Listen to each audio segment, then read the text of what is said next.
新疆當局就話，7月5號烏魯木齊騷亂裏邊，警方擊斃咗12個暴徒，死亡人數上升到197人。國務院又發放片段指騷亂之後個幾禮拜，2個維吾爾族人試圖喺清真寺煽動暴亂，最後被軍警開槍打死。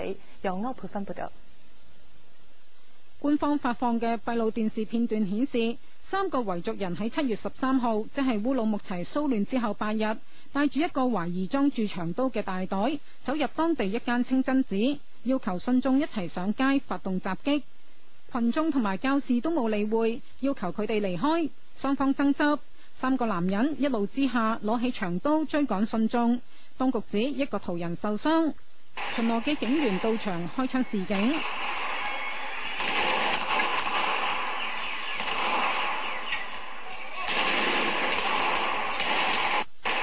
佢哋並冇停低，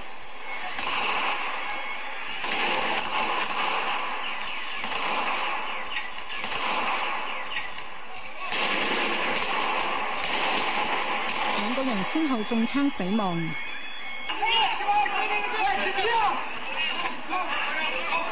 另外1個人受傷送院。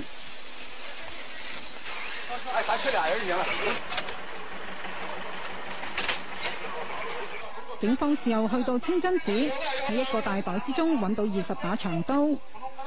新疆維吾爾自治區主席盧爾白克力接受境外傳媒採訪時候話，警方係睇到3個男人追住信眾先至出手阻止。這個過程當中，他舉着刀去追殺我們的教迷和這個清真寺的保安。後來我們警察趕到，果斷地對這一事件進行了處置。至於7月5號嘅騷亂當日，盧爾白克力指警方開槍擊斃咗12個暴徒，指佢哋攻擊平民，又搜掠商店。